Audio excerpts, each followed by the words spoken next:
Welcome to Films and Stuff with your hosts, Pete Mitchell and Ethan Hunt. All right, Pete, we are back. Films and Stuff. New day, new segment, new television series to discuss. That's right. What was once known as extra credit assignments has now been rebranded to Stream or Skip. Thank you to our marketing consultants. We are now talking about Stream or Skip. Pretty self-explanatory. We have chosen shows for each other, so there's no bias.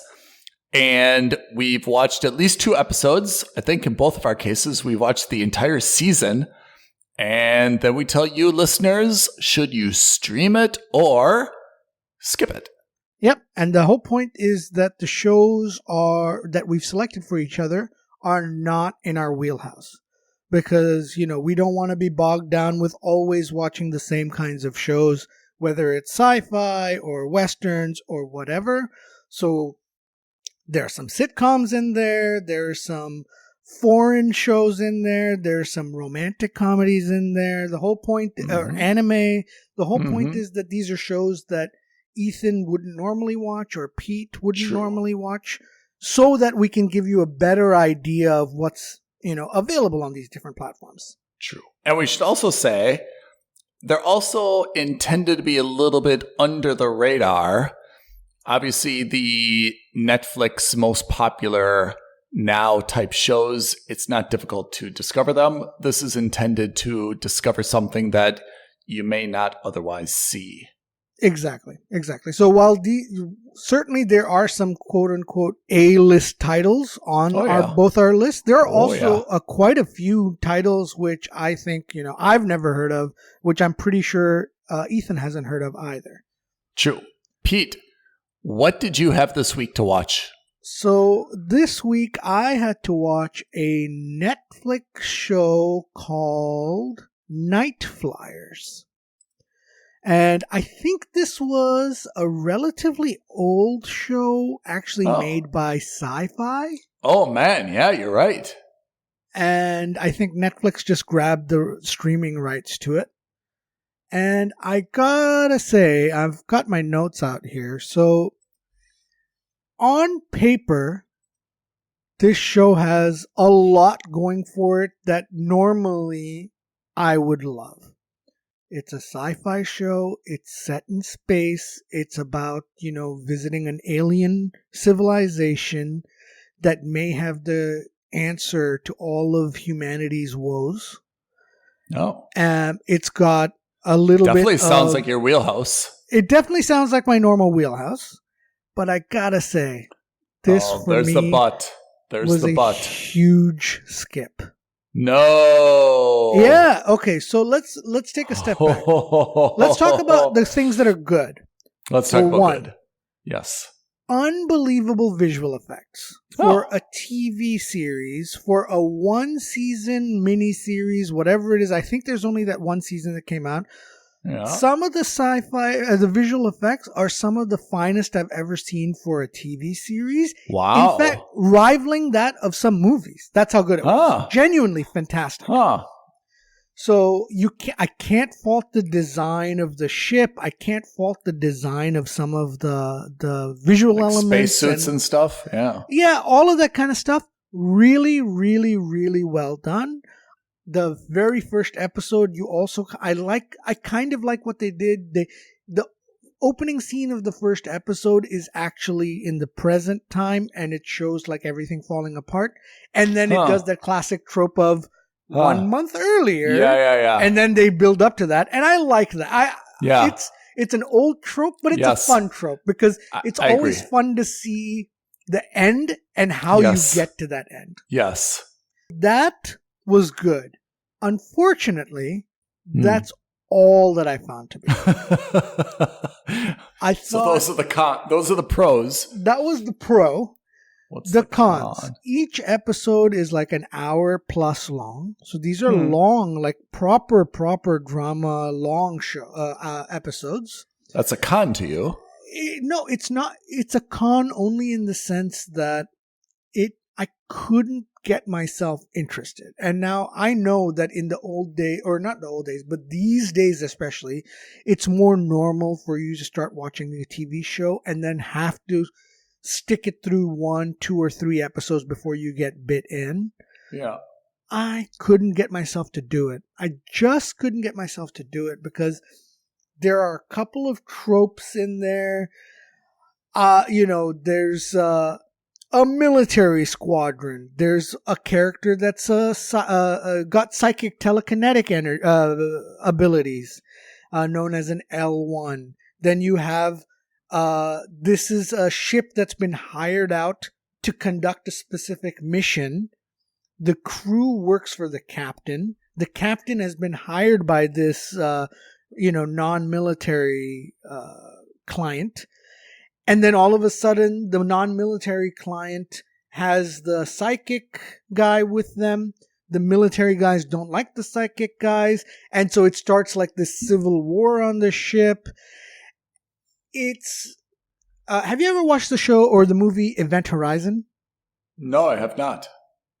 Okay, so I am not normally a horror movie guy at all. Nor am I. No but way. I must say, Event Horizon, quite possibly one of the best space horror movies I've ever seen.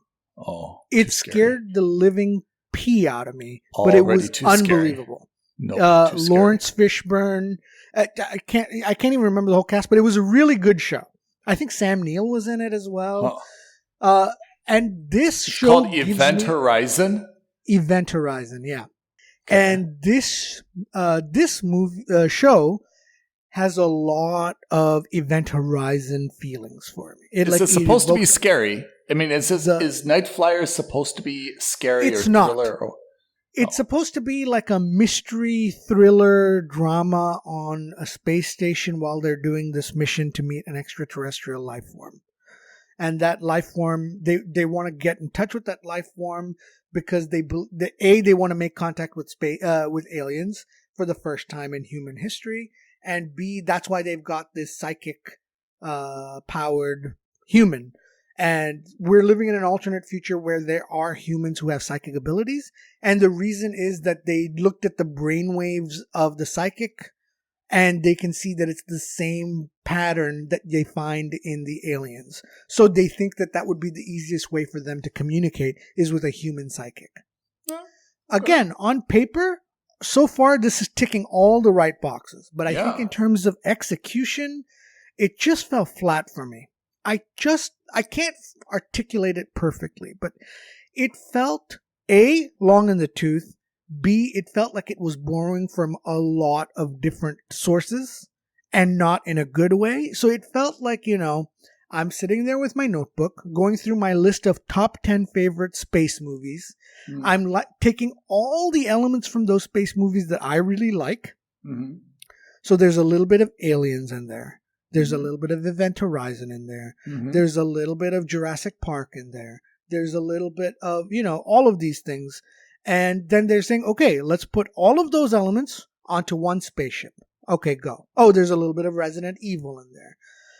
So, for example, there's the captain of the ship. We only ever see him through a hologram. He's supposed to be a recluse. He doesn't show up anywhere. He's only a hologram.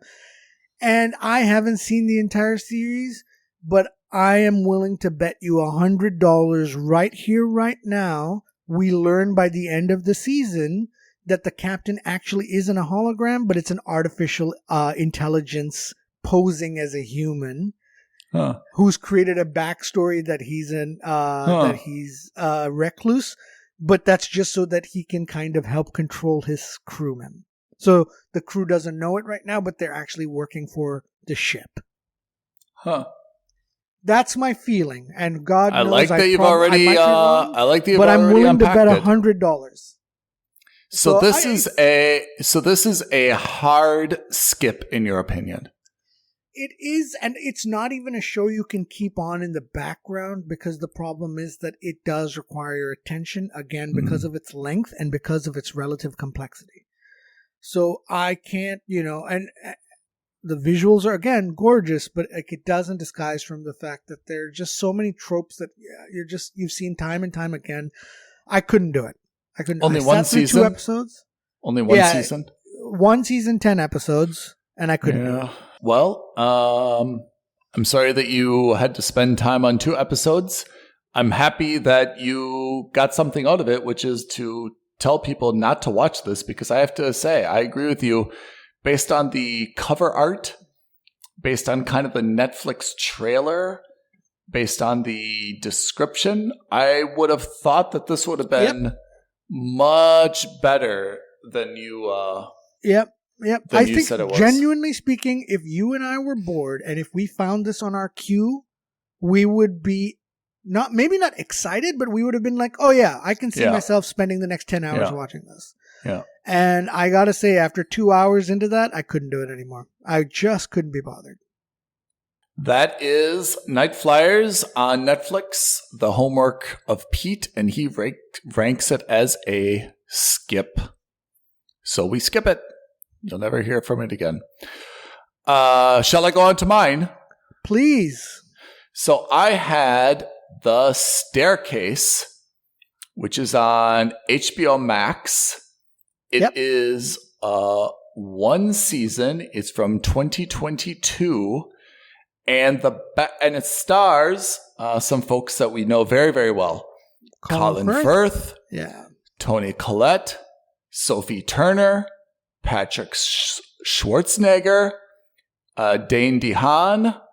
A whole bunch of other Parker Posey. All-star cast. Yeah, it's quite a cast up and down, I have to say. I mean, it was on HBO. And it is based on a true story of a writer. His name is Michael Peterson or Patterson. He was living in Durham, North Carolina. Durham is where Duke University is located, the east coast of the U.S.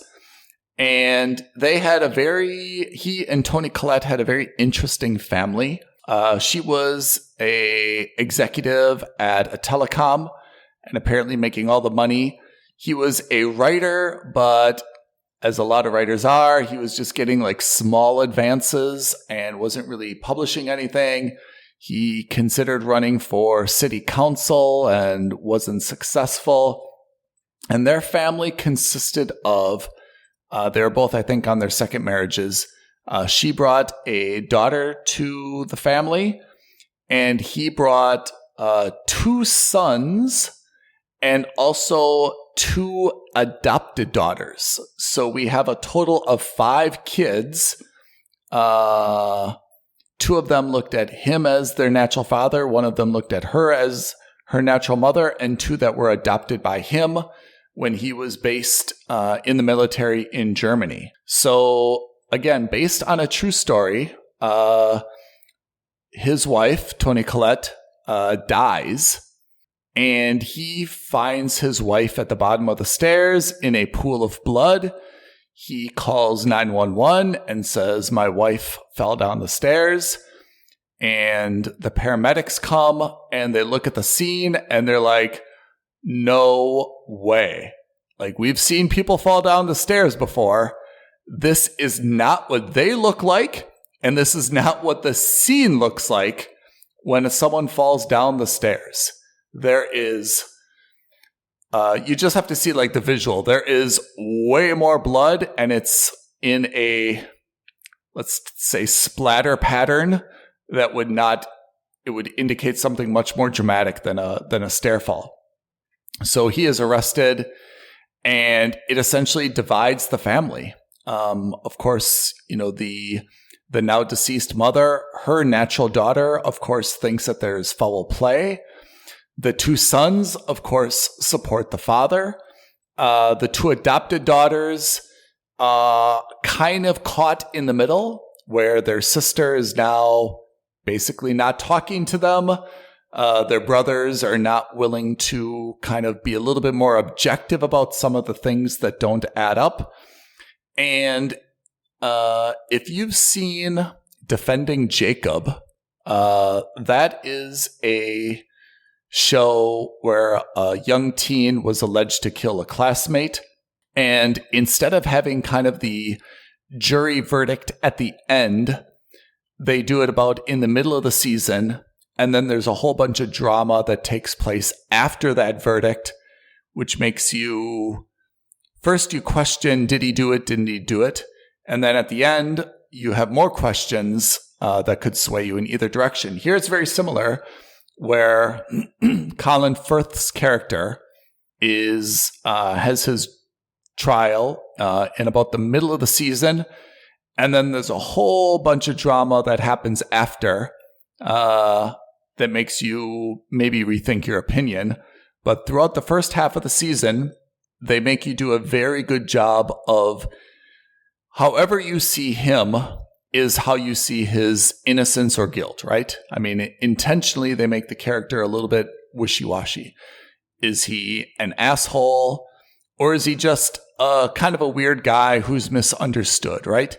Is this a series of bad coincidences, or is it something much more malicious, right? And you're supposed to come to a conclusion about him, and then after the verdict, all the other things are exposed, and you're supposed to either change your mind or it's supposed to reinforce what you already believed. This show is a little bit different in the fact that even though it's based on a true story, there was, at the time of his trial, a documentary that was made in real time on this trial. It got a lot of media attention, and there was actually a documentary made. So what this show does is it kind of shows not only the events and the trial, but it also shows the documentary being made in the background. So it shows how there's always a film crew around him. It even shows kind of the producers of the documentary, who are also have very, very dramatically different opinions in terms of whether this guy did it or did not do it. Even they don't agree amongst themselves whether or not he's innocent or guilty. Each of them pulls on, let's say, a piece of information, and they use that to kind of justify their conclusion. And there's a lot of loose ends that don't always add up. So I'm not going to give a total spoiler, but let me come to my conclusion about whether this is a stream or skip. First of all, Colin Firth is fantastic. Do you remember him from The King's Speech?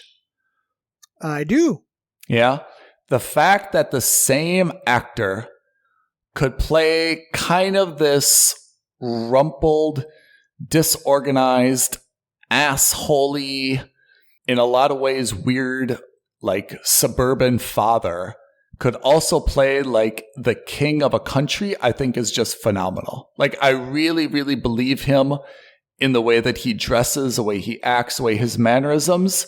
He plays this role exceptionally well, that you would never see him as kind of Colin Firth or the King or any of the other roles that he's kind of had, right? And I think that's really the mark of a great actor. For example, like if Harrison Ford would do this, I would just see Harrison Ford, or I would see Indiana Jones, or I'd see Han Solo, right? I could never see a suburban kind of out of work novelist. Yeah. So Colin Firth does exceptional work. Toni Collette does as well. I don't mean to diminish her. The rest of the cast is great. I rate this as a skip only because, to be honest, if you really, it's not my genre. Maybe that's exactly the reason. I mean, it is based on a true story. You can go to Wikipedia. You can, in 5 minutes, you can kind of get the summary and you'll be like, oh my God, I can't believe that happened. Wow, that's crazy. What a series of weird stuff that, combined for this, very strange outcome. You can do it very fast. You're not missing anything. If you really enjoy these kind of like murder mysteries and you really want to watch, how many episodes are there? 10? 8? If you really want to watch let me see how many episodes there are. There are 8 episodes. If you really want to spend 8 hours back and forth being shocked and aghast, and that's your thing, then it's absolutely a stream. For me, it's not. It's a lot of time where I'm just kind of asking to like be taken to the conclusion. What's the outcome? Yeah, like just tell me, did the guy do it or didn't he do it? You know, what happened? I just wanted to kind of skip to the end. I wasn't really enjoying the journey, even though it's extremely well done. So for me personally, it is a skip. But if you love the murder mysteries, you don't want to read the Wikipedia, and you have absolutely no idea how this turns out, go for it. And I should also say, maybe another point on the genre is I'm always a little bit queasy. I mean, you and I, Pete, we watch a lot of films and television, and a lot of them are somewhat violent and bloody. That's just comes with the territory. Yep. I'm a little bit squeamish when it comes to kind of like one-on-one domestic violence. You know, when it talks about kind of the stuff between husband and wife and killing or not killing. For me, it was just a little bit like graphic and uncomfortable. So I have to say that's another reason why it's not really my genre and why I skipped it. I just don't need to see so many images and photos and discussing, you know, like the graphic or details.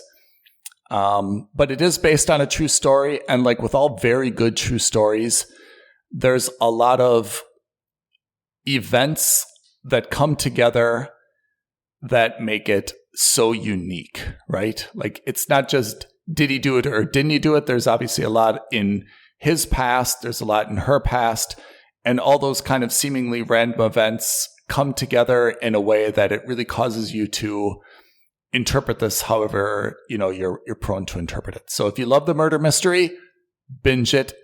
If it's not your thing and you're not really comfortable with like domestic violence, skip it. But it is on HBO Plus. It's quite new. So if it's your thing, watch it before everyone starts to talk about it and tells you what the ending is. Okay, perfect. So that's a skip for Nightflyers, which is a bit of a surprise given that it is our preferred genre. And again, on paper, ticks a lot of the boxes. Yep. A skip for The Staircase, but for different reasons, only because it's not your preferred genre. But if you are a murder mystery buff, it may actually be a stream. Yeah, if you're one of the people that loves like watching CSI and the other kind of like crime thrillers, you'll quite like this. If it's not at all your thing and you're not looking to decide whether someone was killed with a blunt instrument or not, it's not your thing. Right. Okay. Pete, do we have to decide what we're watching next week now? What our next homework assignment is? Yes. Why don't we do that? Why don't we do that so we can tell people what they can expect to hear from us next week? What did I get? A 16. Whoa! In from the cold? All right. Yep. And I got a 6. Listeners, I'll be watching Candy on Hulu. I don't know anything about it. I hope it's a food show. And Ethan will be watching In From the Cold on Netflix. Sounds cold. Yeah, I don't know anything about that either. Nor do I. Okay. So next week, we've got more stream or skip recommendations. Yep. And just before we go, if I recall correctly, while we were doing stream or skip for this week, you did come across another show that I thought you wanted to talk about for a quick second. Maybe we can talk 5 minutes on that? 5 minutes. I watched Night Sky, which is on Amazon Prime, and it stars J.K. Simmons and Sissy Spacek. And I have to say, against a lot of expectations, I was totally awestruck by this show. I binged all 8 episodes over the course of 2 to 3 nights, maybe, and I love it. Let me summarize. First, let me give comparisons. It is similar to Lost. Remember, the plane went down in a Caribbean island and the folks were stranded on the island. It is similar to Outer Range, which is also on Amazon Prime. Yep. Where JK and Sissy are a old retirement couple. They are still madly in love with each other. They don't have any kids living with them. They're on their own. And they have let's say, a secret in their backyard.